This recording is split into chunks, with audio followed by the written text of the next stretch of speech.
All right, everybody, I'm here talking to Penny Clark from Millis International, and we're still in Atlanta, Georgia. Now, the interesting thing about Penny, she's from Liberia, and you know I talk about bridging the gap between African and African diaspora.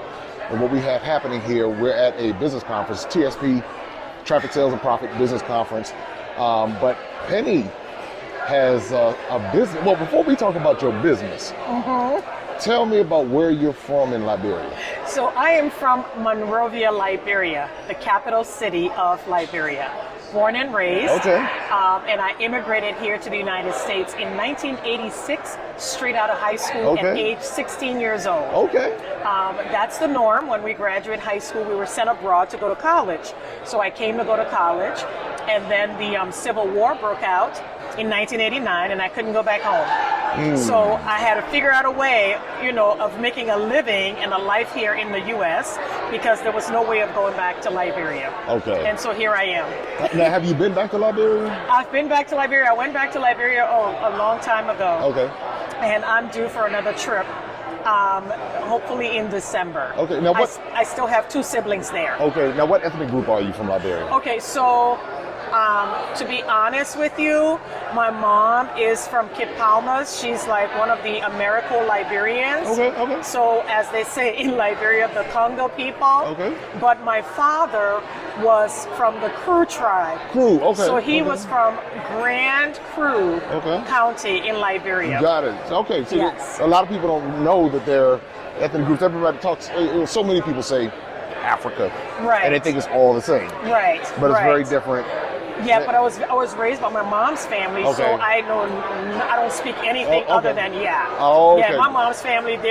We actually are from Augusta, Georgia. Oh, Augusta. Yes, oh, so we trace our roots. My mom is a Yancey. She was a Yancey, and Mildred Yancey, and her family. She's a direct descendant of Harriet Tubman. Okay. So that's the Americo-Liberian right there. Got it. And then she, my dad is the true indigenous. Liberian. Yeah. Okay.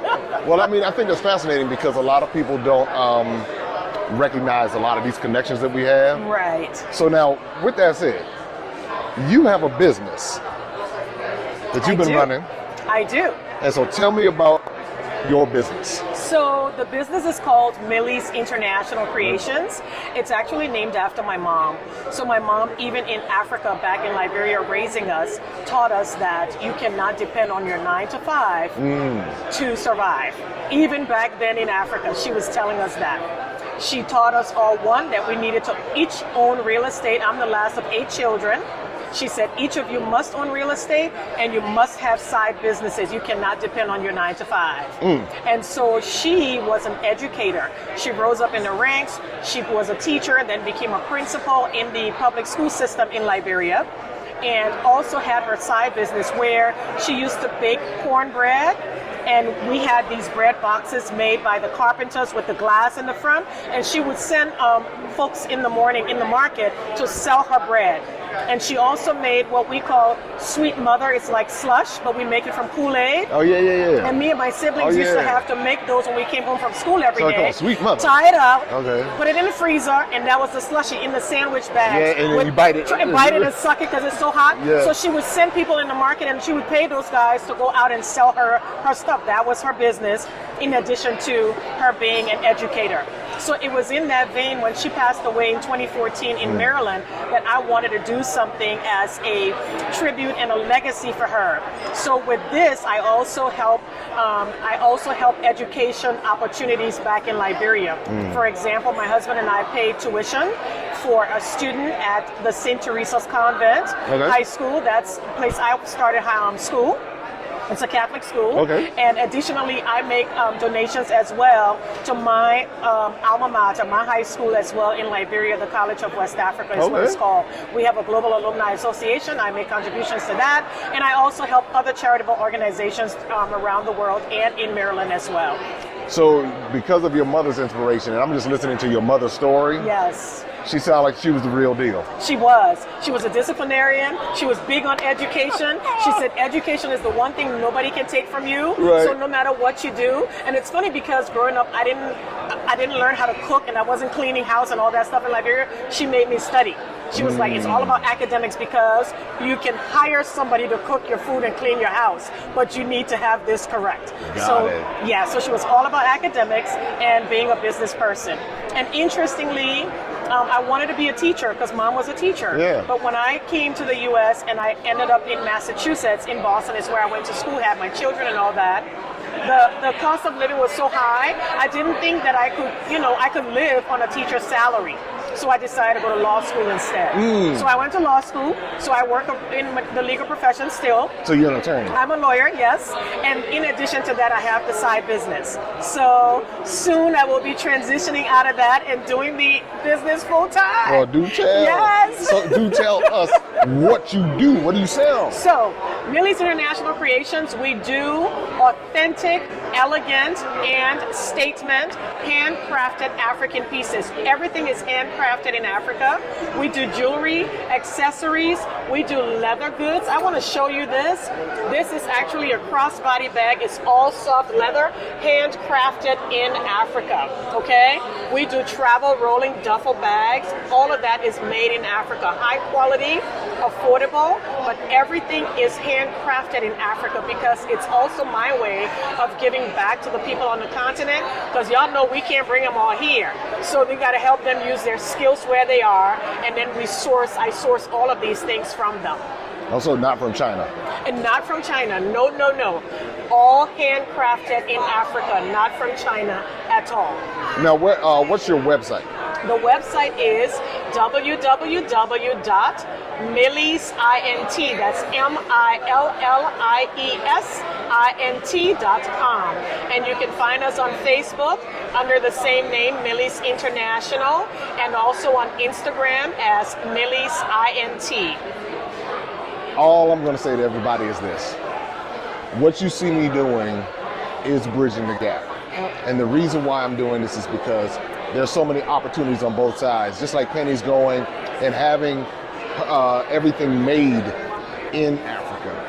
See, there are ways that we can get around some of the roadblocks. Right. I think that's the best way to say Yes. it. And by us recognizing it and understanding what we can do, this is how we can directly support communities on the continent while at the same time getting something authentic and educating ourselves and bringing a piece of the continent here to America, wherever, UK, Canada, Correct. other parts of Africa. Yep. You know, that's all. The gap has been occurred all over. Yep. And so what we're doing is educating and having these types of conversations. And that's why I believe it's important for you to check out her website, Millis, INT. Yep. INT.com. .com.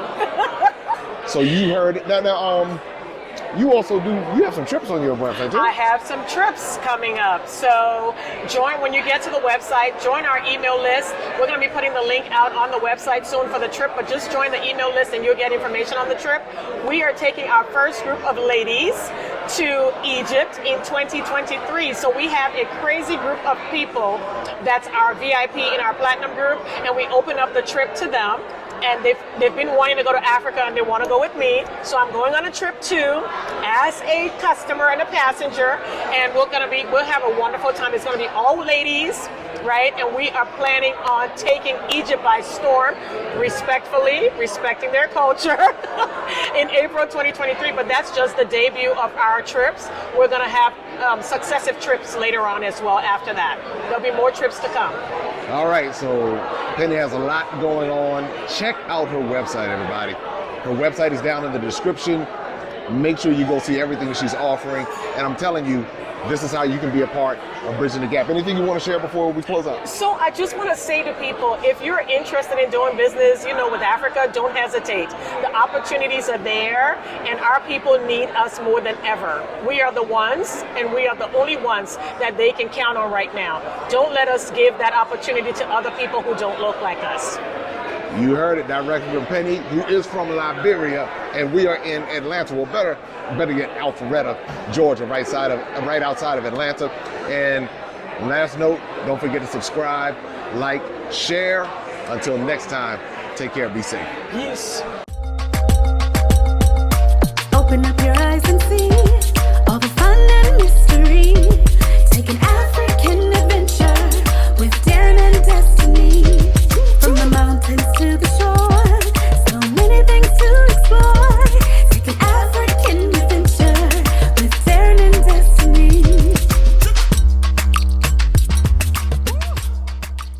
Adventures of Darren and Destiny. And Darren and Destiny are twin brother and sister, and you go on their adventures throughout the African diaspora, meaning so African diaspora destinations, primarily focused in Africa, but we go to South America, we're going to go to the Caribbean. Their first book is going to take you to Ghana, and then we're going to go on a safari. And from there, we're going to go to Ethiopia, and then we go to Salvador, Brazil.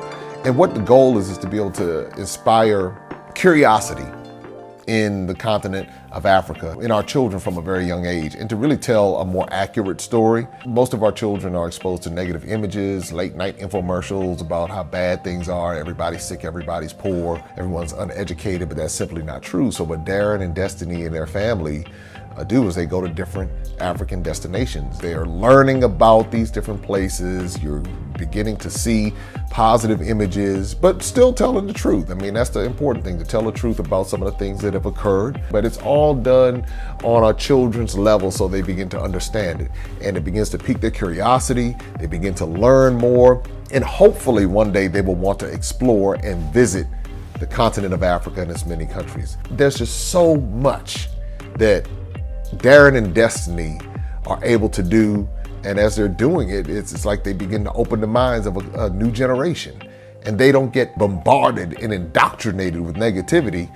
They're actually able to see positivity and inspiring images and messages about the African diaspora, as well as those who are still indigenous to the continent of Africa, and they begin to learn more and just see things differently. So I'm excited about introducing the Adventures of Darren and Destiny.